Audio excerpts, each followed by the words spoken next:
I'm Marci Burdick, a board member of the South Dakota Hall of Fame, and I'm very pleased to be talking today to 2020 inductee Jack Marsh, inducted as a champion of the First Amendment of personal and professional ethics and business in South Dakota. Jack, I want to start with you and ask about, I was struck in your speech and in many of the materials on our site about you. You call yourself a South Dakotan by choice. So would you give a thumbnail sketch about your life, how you got to South Dakota, and why you decided to stay? So my career was in journalism, and I had the good fortune that the first half of my career I worked for the Gannett Company, which at that time was the largest newspaper company in the country. I had the opportunity for a transfer in 1992. I jumped at it because I was at that time in New Jersey in the depths of a recession, running a commercial printing company, publisher of a daily newspaper and several weeklies. And the opportunity to go west, I jumped at it right away. Betty and I and our family, we were transferred a few times. And our philosophy was, we'll go to a new community, we'll make it our community, we'll put our roots down. We don't know if we're going to be there a year, we don't know if we're going to be there 5 years or the rest of our lives. So embrace your situation, come to know and respect your community. So I came to South Dakota in 1992 as the editor of the Argus Leader, at that time the dominant media source in the state. A lot of responsibility, and so it turns out that having the approach of putting down your roots and embracing community worked very well for us, because we've now been here for well over 30 years, and we are South Dakotans by choice. Both our daughters were in school. They were, one was in middle school, the other one was in high school when we were transferred here. Mm-hmm. They ended up both meeting and marrying South Dakota guys, and so we're all in for this state. So yes, I'm a New Yorker by birth, and also a stint in New Jersey, but South Dakota is our home. Mm-hmm.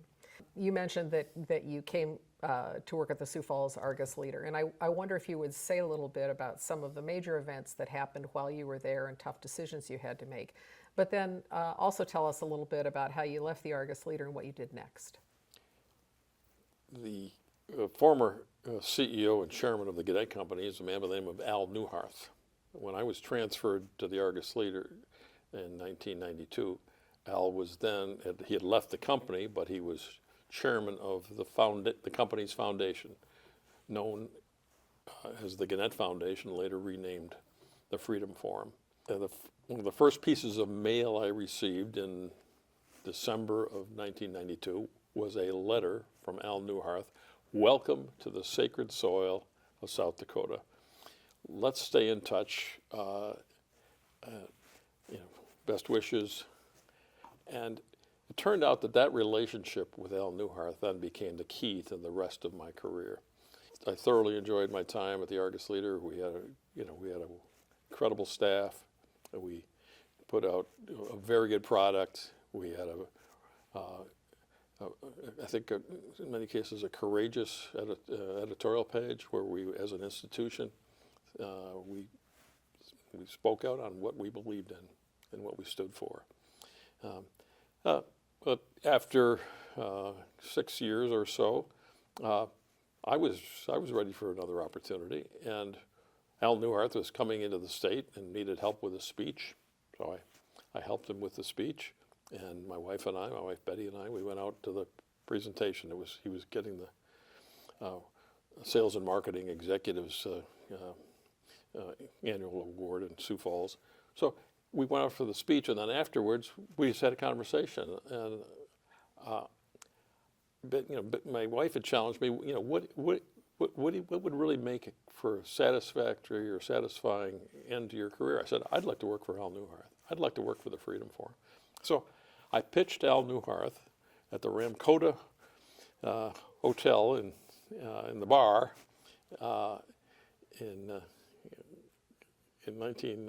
that'd be 1998, and by the next morning the deal was done. So I switched from the Gannett Company to the Freedom Forum, and then had this incredible opportunity to work with this visionary, this giant in the media industry, who happened to have a $1.2 billion foundation behind him, and we were able to do some groundbreaking work throughout the country. Like what? Well, for one thing, we tried to advance the highest possible journalistic standards throughout the country. So they put me in charge of all of our journalism education initiatives throughout the United States. They put me in charge of all of our diversity initiatives. Al Newharth believed that for a news organization to effectively report on its community, its staff should reflect the makeup of its community. His experience in South Dakota was that we had, as a youth growing up in Eureka and then Alpena, he saw the discrimination, the incredible discrimination and prejudice against Native American youth, and that stuck with him. So when he was in a position to make it, to tackle that issue, he turned to me, and he said, in all of our efforts to diversify America's newsrooms, you have to provide more opportunities for Native Americans. So we rolled out a series of initiatives, unmatched up to that point, unmatched since, a series of initiatives that exposed hundreds of Native American youth and students to the field of journalism, and many of them pursued that path. So that's the kind of impact we could have. But we ran national award programs, recognition programs. For 2 years, I led a national tour of a mobile exhibit all around the country to try to further the public's understanding and appreciation of a free and independent press.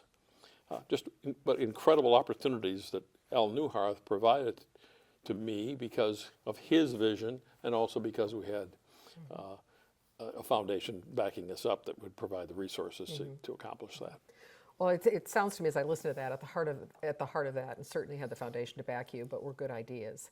And when your time was over with the Freedom Forum and you were back in South Dakota and you were effectively retired, you still had good ideas about journalism and organizations. And I'd like you to talk a little bit about the founding, the change in news organizations, and your co-founding of News Watch, and any other of the things that you've been involved with that you've helped launch.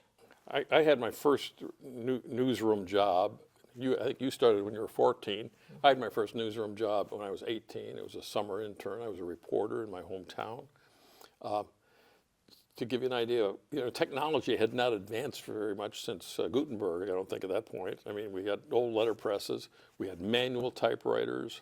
We had, in the newsroom, believe it or not, the telephones were the old stick telephones that you see in the old movies. But this was a time when newspapers were the dominant medium in every community, and they were the business model was really working. I was in a golden era for newspapers, but I also recognized that there was change coming, and change has come, and that business model for newspapers has been decimated, and you're seeing this tremendous shift from print products, from print newspapers to digital, online, and you need to adapt. What I tried to do with others after my retirement was to address that, particularly in South Dakota, where at that time I retired, I think we had the largest number of newspapers per capita in the country in South Dakota. Weekly newspapers, daily newspapers, and we saw that the business model was in trouble and that they would have to adapt, and that has proven to be true. I got together with many of my former colleagues, including Randall Beck, who at that time was the publisher of the Argus Leader in Sioux Falls, and we said, let's try something new. And so we co-founded a nonprofit news organization called South Dakota News Watch. At that time, it really was a new concept. There were maybe less than 100 of these around the country. Randall and I traveled the state. We talked to other thought leaders, other people in and out of the news industry, and said, do you agree we have an issue here in South Dakota? There aren't enough reporters, there aren't enough journalists keeping a watch on institutions, including state government. Do you agree with us? Yes, we got agreement on that. Well, we have an idea how to address that. Instead of a for-profit model that's dependent on print publications. How about a nonprofit model that joins with existing media, but also provides a digital online product as well? And folks took a chance on us. Initially, they said, we have no idea how you're going to pull this off, but we'll let you test it basically for a year. So we found some angel investors, and after that year, we proved the concept. The original investors stuck with us, and others have joined with us. And what you're now seeing throughout the United States is these nonprofit news organizations are now, they're now surpassing, in many cases, the role of traditional media. It truly is amazing the speed at which this business is changing, and whether it's the business you are in or the state in general. Kind of what are your hopes and thoughts about the future in South Dakota, in your chosen profession, and now you spend a lot of time in board work and other things? What are your hopes for the state? When you're a journalist, the ultimate goal is truth, upholding the truth, reporting the truth, speaking truth to power.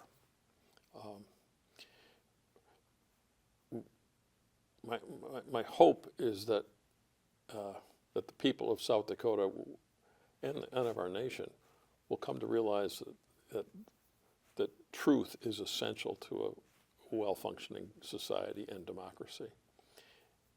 And at the moment, we have huge challenges in this country. When you look back in your career, in the trenches in a newsroom at the Freedom Forum, again, the work that you've done, innovating new ideas and working on boards, when you look back on your life, what do you hope your impact will be on South Dakota? Well, I hope that I modeled good behavior, that I conducted myself with integrity, and maybe that caught on with some other people. And frankly, maybe I showed some kindness and modeled that for some other people. We need more kindness, and we each need to extend grace to one another. In South Dakota, the beauty of this state is that we know each other. We know each other. I was born in New York. I went to New Jersey. Then I came here. It is different out here. All right. We know who we want to do business with and who we'll never do business with. Your reputation, for good or for ill, in South Dakota will follow you the rest of your life. And I will tell you, let's talk about the South Dakota Hall of Fame.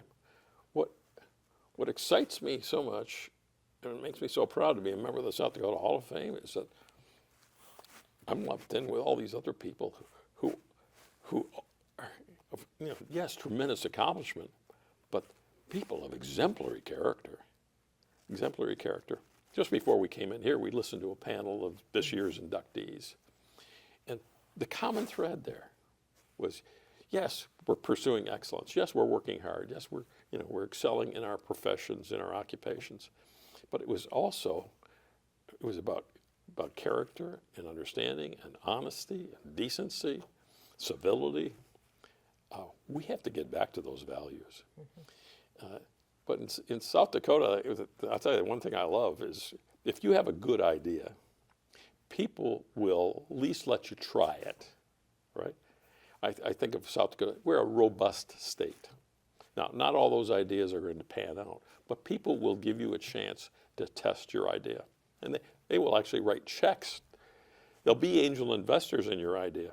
Now, after a year, if things, they may want to, how's it working out? But that's one of the great things about South Dakota. We know each other so well that we're willing to support one another. Mm-hmm. I'm going to ask you a question. You've already answered part of it, and that is, we use this program to inspire and educate younger people. And you've talked about the value of do what you say. You've talked about the value of hard work. You've talked about the value of respecting and being civil to other people. And I think those are good lessons for young people. But I think sometimes young people look at people who are in the Hall of Fame and think they had something that I didn't. Their path might have been a little easier. Maybe they didn't have to overcome the obstacles I have in my life. What would you say about that? And can you recount a time in your own life where you had to face an obstacle, personal or professional, and how you overcame it? I can't say I've faced, faced tremendous challenges. I mean, I've had plenty of bumps in the road. I've had plenty of missteps, but I won the lottery the day I was born. I was born into a loving family where we were told it mattered less about what you believed and more about how you acted and how you treated your fellow man, and that stuck with me. Al Newhardt had a saying that I often think of, and he said, "You can learn more from your failures than your successes if you're paying attention." If you're paying attention. If you had a life with no adversity, good luck, because I don't think you really could find fulfillment and true success. We have to go through some trials and tribulations. But I've led a pretty normal life. I mean, I've lost people, I've lost loved ones. I've had a few bumps along the way, but I feel extremely fortunate. Staying on the topic of young people for a minute, and you alluded to the fact earlier that journalism is in flux. There's a question even about what a journalist is today. Is it somebody who's on a blog or somebody who declares themselves to be a journalist? Could you talk about what advice you give to young people who want to go into the field? Well, the medium is changing. It will always change. The technology changes. Always has. The need for journalists, and I'm talking about professional journalists, people who have a set of ethical principles and professional standards that they follow. Maybe, I've been a member of this Society of Professional Journalists for well over a half century. I still pull out that code of ethics and review it periodically, even though I'm long retired, long out of a newsroom. If you are a trained journalist, that means that you have, and you're a good journalist. It means you have curiosity. I believe it's probably a good indication that you're a person of good character, that you believe in the truth and you believe in honesty, and you know how to communicate. You know the questions to ask. You may not have all the answers, but you know the questions to ask. And so, let's say you decide you want to go to journalism school, or you want to go through a liberal arts program and learn the craft in other ways. I think the skill set and the characteristics of good journalists will serve you regardless of what you do. If you look at law school applicants, I think there's still a number of law school applicants who come out of journalism programs. You look at people who are successful in other forms of communications. They were once journalists. Even people in business. When I worked for the Gannett Company, it was the journalists in the Gannett Company who ended up running the company. Why? Because, we were curious. If we didn't know something, we'd ask questions and learn. So, we had a string of CEOs, a string of, top executives in the company that all came up through the newsroom. That's not the case with all media companies, but that was in the case of the Gannett Company. So I think it is great training, and if I had chosen to go into business, I think I could have figured it out. Would you talk about a moment that you think was pivotal on your career path? Well, there have been several. My father was a prominent judge in New York State. The assumption when I was a boy was that I'd probably go into the law and follow in my father's footsteps. And believe me, I'm extremely proud of my father. But my father's best friend was a newspaper man. Okay, he was the managing editor of the local paper, and between my father's guidance and the guidance of my father's good friend, you know, I was steered toward journalism. That was certainly a pivotal moment. And then that individual also provided me with very good guidance at critical points. You know, he advised, he said, don't major in journalism. He said, get a liberal arts degree, become a critical thinker, learn something about history, learn something about psychology. You know, yes, you know, learn some more about the English language and about communication. But his advice was, you don't need to go to a journalism school. You know, take another approach. When I graduated from college, he also advised me. He said, I actually had the opportunity to work at several different Gannett newspapers. The Gannett company had put me on a interview circuit. I interviewed at several different Gannett newspapers, and I had a series of internships when I was in college. And so I was weighing, okay, which of these offers do I take? Well, my father's friend said, this is the one you take. In Rochester, New York, you take the offer from the afternoon newspaper in Rochester, New York called the Times-Union. Why? Well, it was at that time the flagship of the company, and in the same building where that newspaper was published was Gannett's corporate headquarters. He said, you will be seen and noticed, and that made all the difference. So when I guess it gives me chills to tell you this. So when I started as a cub reporter in 1971, the general manager of the newspaper was Al Newharth. Okay. Fast forward to the complete end of my career, my last assignment, I buried Al Newharth in his hometown of Eureka, South Dakota. That was my last assignment in 2013. So, you know, at pivotal moments, you know, something like, okay, well, you know, what school are you going to select? That makes a big difference. What college are you going to go to? Where are you going to start your career? Where might your good work be noticed? So those are some of the pivotal moments, but there have been others. I mean, I attribute this to my wife, Betty. You know, she was the one who said, you know, well, what do you want to do? What do you want to do with the rest of your life? I don't know how old I was. I guess I was in my late 40s, I guess. Yeah, okay, well, are you satisfied with this, or do you want something else? I said, yeah, I'd like to make another run at something a little different. She said, well, the only way you're going to get her a job at the Freedom Forum, you got to ask Al Newharth. So she's the one who pushed me. Said, well, bring it up. Yeah. So I did, and Newharth said, great, let's get this done, and then it put me on a whole different trajectory. Yeah.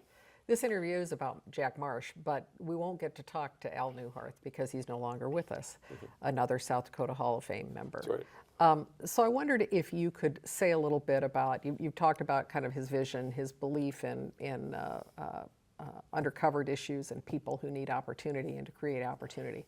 But what made Al Newharth, the man that he was, to come from a failed newspaper operation that he started in South Dakota to head one of the biggest companies in the nation? What was it about him that people should remember? Well, he lost his father at a young age. His father died as a result of a farming accident outside Eureka, South Dakota. Al was raised by a single mom, right? Al and his brother. His mother's from Germany. She didn't speak English. Al Newharth didn't speak English until he started school. So imagine this: you're raised by a single mother in the Depression, and Al Newharth noticed that when his mother went to work, she was paid $1 less a day than the men.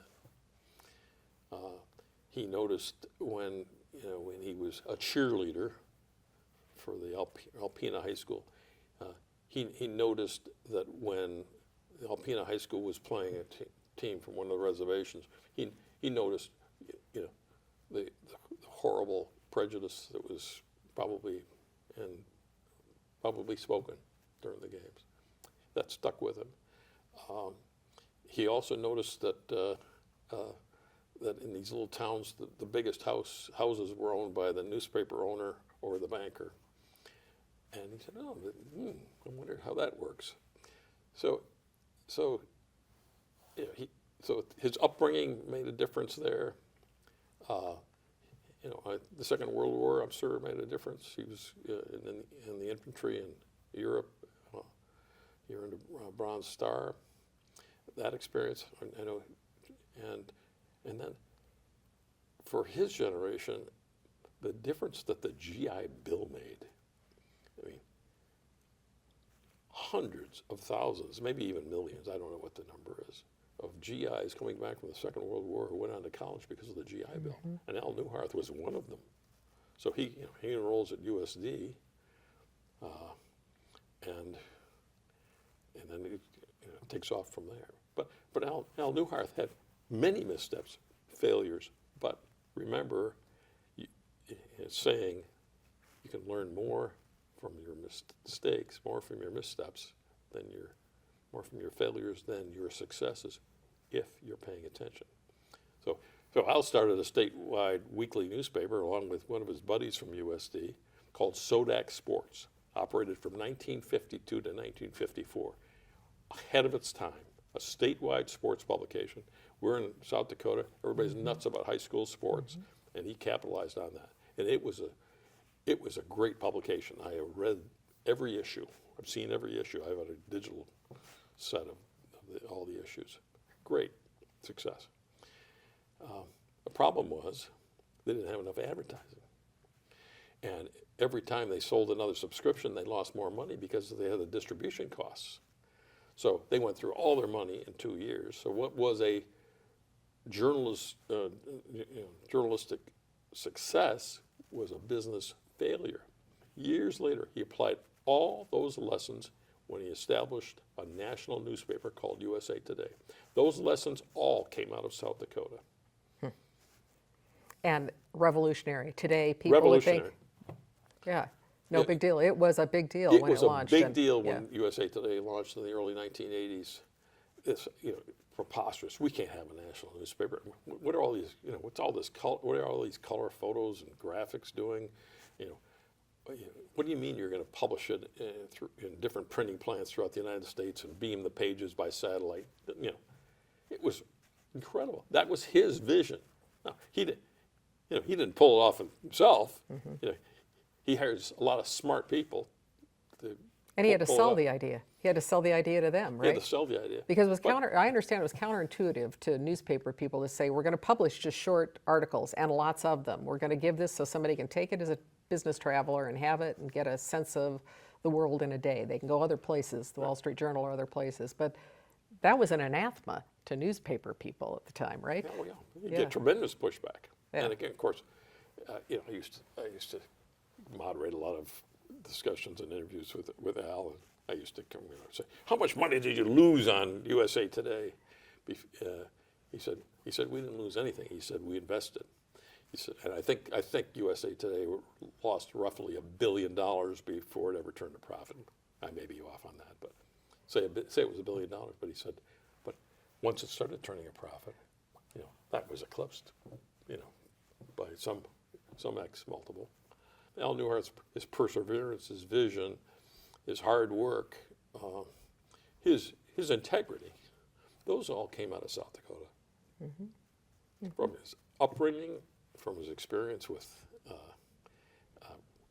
Sodak Sports, from the people he knew here, from his teachers.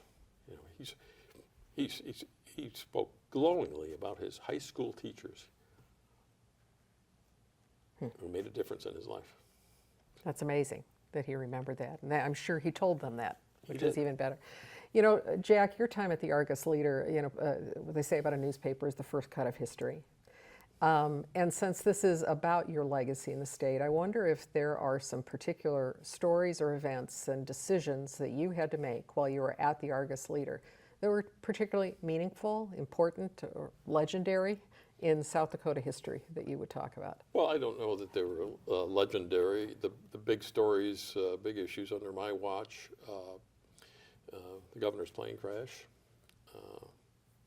Pretty tough day. Floods of spring of '93, pretty devastating.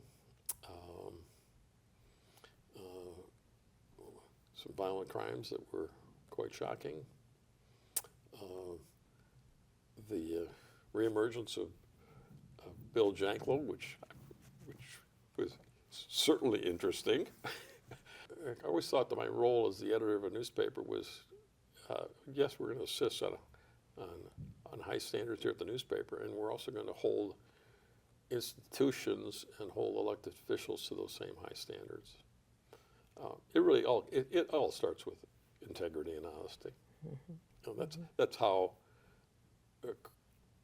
a news organization establishes its credibility, maintains its credibility, and what we do, we make people uncomfortable when we're not afraid to ask the tough questions, fair questions.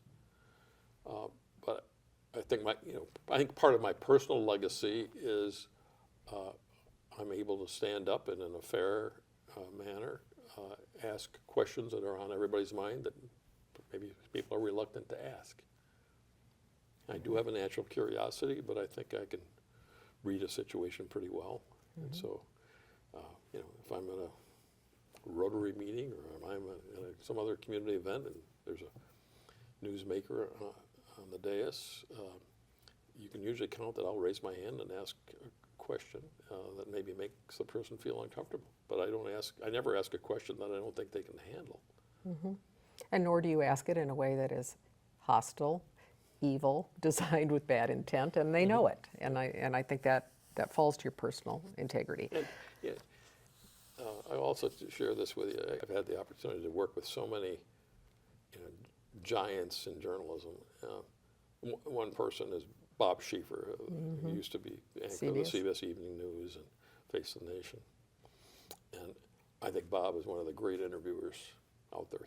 He always asked the question that I had on my mind, always asked it in a respectful way, knew what he was talking about. So I will tell you, at any time that I'm heading out the door to moderate a panel or give a speech, or didn't happen today when I came here for this interview, my wife Betty always says, handle yourself like Bob Schieffer would. That's a great lesson for all of us. Handle yourself as Bob Schieffer would. You respect Bob Schieffer as a journalist, you respect him as an interviewer, use him as your guide, and I do. That's a great lesson. My last question I want to ask you, before I ask you if there's something I've missed asking you, but I want to ask you what it feels like to be inducted into the South Dakota Hall of Fame and what that means to you. My parents, I can't say exactly what the words were that they used, but when I was little, they'd say, Jack, be careful who you hang out with. And throughout my life, I'm careful about that. And, the kids I played with, those who I made friends with in school, college, my closest colleagues in business, in journalism, our friends. I've been careful who I hang out with. And that makes an enormous difference. The wonderful thing about being admitted to the South Dakota Hall of Fame is that you can be associated with some of the greatest people we've ever produced in this state. That's the real honor, is to be able to hang out with good people. Yep. And you are one of them. So we're glad to have you in the Hall of Fame, glad to have you today. And Jack, I will ask you, as the great interviewer yourself, is there a question or a subject you wanted to talk about that I failed to ask a question about? Well, I would say this. In addition to being careful about who you hang out with, for me, the most important decision of my life was choosing a life partner. And if you get that decision right, you can handle the challenges a lot better, and certainly the joys are even richer.